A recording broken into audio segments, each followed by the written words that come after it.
Assalamualaikum warahmatullahi wabarakatuh. Kembali lagi di channel kita, produsen tali sandal jepit. Udah lama sekali kita belum upload lagi. Kebetulan sekali hari ini kita akan upload dan membahas ada beberapa komentar dari teman-teman yang memang minta balik lagi untuk direview untuk masalah bahan baku sandal, terutama spon.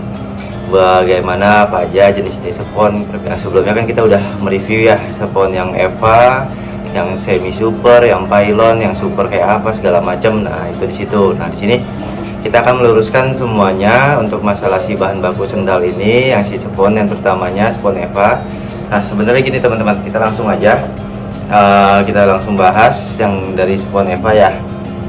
Nah, spon ini sebenarnya kan ada spon Eva lokal yang diinfokan ya. Tuh. Kan spon Eva lokal. Ini jenisnya itu Eva lokal T14 mili, atas bermotif, bawah juga bermotif, langsungan dia tanpa ada lapisan. Kalau lapisan itu biasanya teman-teman yang atasnya berapa mili, tengahnya berapa mili, bawah juga berapa mili, itu yang dilapis dan dilem, ditempel-tempel gitu. Nah, ini kita mau meluruskan sebenarnya spon itu antara semi super, spon rubber itu apa sih perbedaannya. Nah, di sini saya akan coba membahas itu ya, mudah-mudahan juga apa yang pengalaman saya yang tahu dalam segi bahan kita akan kupas di sini. Spon itu sebenarnya hanya jenis spon sendal itu semuanya sama, spon Eva. Perbandingannya sebenarnya itu dari si bahan. Nah, maksudnya si bahan ini jadi gini loh teman-teman. Bahan spon Eva lokal dia itu banyak memang semuanya itu dari si spon Eva aja gitu. Dan tingkatan kalau misalkan yang lokal kenapa gampang kempes, dia itu pori-porinya itu sebenarnya lebih banyak, bolongnya itu lebih banyak lah istilahnya. Di sininya itu kayak busa, kayak spon apa ya, spon yang spon busa lah ya, itu jadi jenisnya seperti itu. Nah, ini kalau spon Eva lokal kan dia juga gampang kempes ya di sininya ya tuh, karena dia itu nggak padat pori-porinya, makanya sekali dia dipencet dia itu nggak berbalik gitu tuh. Karena tingkat kepadatan si bahannya sendiri itu banyak rongganya sebenarnya. Nah, perbedaannya kalau misalkan memang yang super atau yang apa, sebenarnya nggak ada yang namanya spon super yang apa segala macam, dia dari si bahan bakunya bedanya saat pembuatan pemasakan si sponnya sendiri. Nah, ini kan bedanya di sini tuh. Teman-teman mungkin bisa lihat pori-porinya dia lebih padat. Ya kan? Dibandingkan yang si lokal punya yang biasa. Nah, sebutannya sebenarnya sih semua spon tuh sama. Nggak ada yang namanya spon lokal, super atau apa ya. Pembuatannya lokal di Indonesia semua gitu. Perbandingannya gini teman-teman. Ibaratnya teman-teman itu bikin apa ya, masak dari misalkan adonan si tepungnya lebih banyak atau memangnya raginya lebih banyak. Jadi kalau ibarat si kue itu ya pengembangnya itu beda. Di situ sebetulnya titik dari si bahan baku si sendalnya sendiri. Gitu. Jadi kalau misalkan memangnya si yang ini kan semi super dibilangnya, harnessnya itu lebih padat, harnessnya lebih keras, pori-porinya lebih padat. Jadi intinya pemakaian si bahan baku si sponnya sendiri itu lebih banyak dan lebih dipadatkan gitu. Kalau ini yang lokal itu nggak lebih dipadatkan. Ibaratnya ini pemakaian bahannya itu 1 kilo untuk lebar 120 kali 220. Ini pemakaian bahannya, bahan dasar si bahan bakunya itu ya bisa 1,5 atau sampai 2 kilo. Makanya dia lebih padat dan pewarna si pigmennya sendiri itu lebih banyak, jadi bisa lebih pekat gitu. Dan rata-rata kalau untuk spon ini itu biasanya lebih lebar dibandingkan spon ini gitu. Jadi kalau misalkan memangnya ada nih spon ini lebarnya 120 atau memang ada yang jumbo, ada yang seperti apa, nah ini pasti akan lebih kecil karena dia lebih memadat si bahannya. Jadi di sini kelihatannya. Jadi teman-teman kalau misalkan untuk membedakan spon untuk bahan baku sendal, kenapa memang ini lebih cepat kempes, ya itu dia. Karena pemakaian bahan dasarnya sendiri sebetulnya itu. Ini 1 kilo misalkan ya, dalam untuk pemakaian saksi jadi lembarannya Nah ini bisa 1,5 atau 2 kilo. Jadi sebenarnya dari si bahan baku sendal ini tergantung request dari konsumen sendiri, dari ke pabrik seperti itu. Makanya kalau misalkan memang ada juga yang memang tolong saya minta lebih padat, misalkan request dari ke pabrik ya, tapi lebih empuk, itu bisa juga. Nanti di kadar si pas pemasakannya itu dibedakan, misalkan pemakaian bahan dasarnya A 2 kilo tapi ada pengempuknya lagi, tapi tetap dia pasti lebih padat. Itu yang dinamakan biasanya itu di pasaran spon pylon gitu loh teman-teman. Jadi banyak versinya itu. Kalau misalkan spon teman-teman sering tanya apa sih bedanya spon ini, spon A, spon B, dan spon C, itu sebenarnya semuanya sama, tapi memang tergantung request dari konsumennya sendiri, kebutuhannya seperti apa, tingkat kepadatannya seperti apa.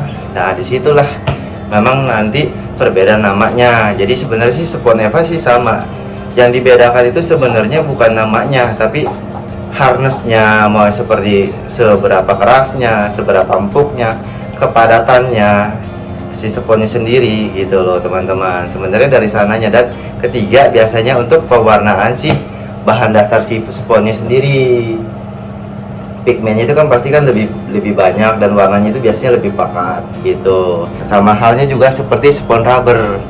Yang dibilang spon rubber ini kan seperti ini ya. Spon rubber sendiri kan banyak versinya teman-teman sebenarnya.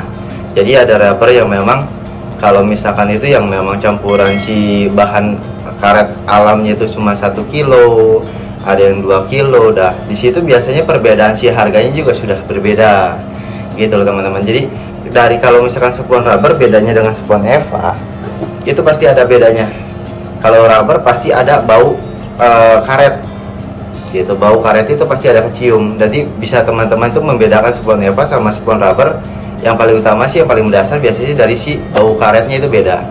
Karet kan, bau karet alam kan udah pasti beda. Nah kalau memang dibilang full rubber, semua itu nggak mungkin. Kalau untuk spon sandal yang memangnya ada empuknya, nggak mungkin jadi itu semuanya full rubber. Karena kalau misalkan full rubber karet. Nah kalau full rubber itu biasanya larinya ke ban mobil, sol sendal, apa segala macam. Nah itu baru full karena dia itu nggak ada memang pori-pori yang memang buat pengembang. Nah di sini biasanya kalau spon yang seperti ini, spon rubber, dia itu ada campurannya, pasti ada campuran si EVA-nya atau pylonnya plus ditambah si karet alam. Nah di situ juga ada perbandingannya teman-teman, biasanya tingkat kelenturannya, requestnya seperti apa, harnessnya kayak gimana, tergantung kebutuhannya teman-teman.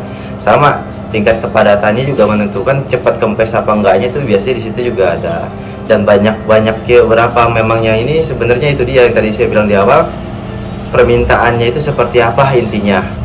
Si bahan baku teman-teman pemakaiannya mau seperti apa, teknisnya kayak gimana, biasanya nanti tuh langsung bisa request di pabrik untuk memang pemasakannya gitu loh teman-teman. Jadi sebenarnya sih seluruh inti yang saya sampaikan untuk di hari ini itu teman-teman, intinya dari bahan baku sendal yang EVA, yang alas kaki sendal, sebenarnya sih itu.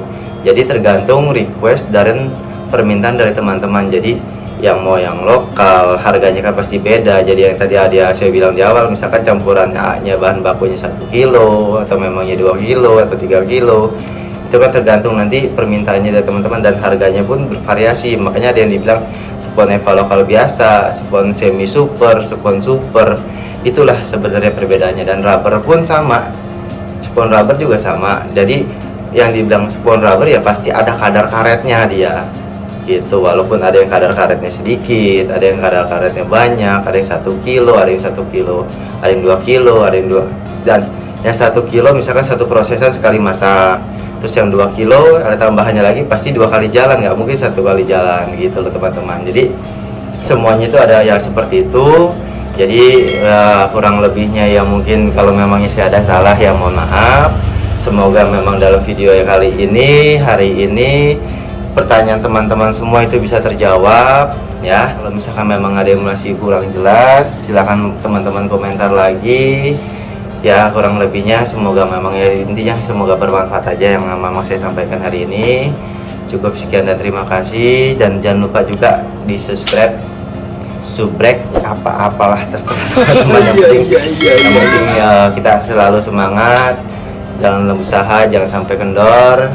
Ayo kita bangkitkan lagi wirausaha Indonesia dengan memang melewati masa pandemi ini.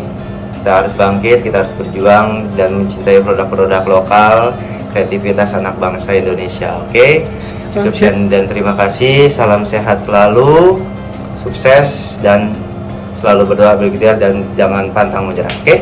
Sekian dan terima kasih. Assalamualaikum warahmatullahi wabarakatuh.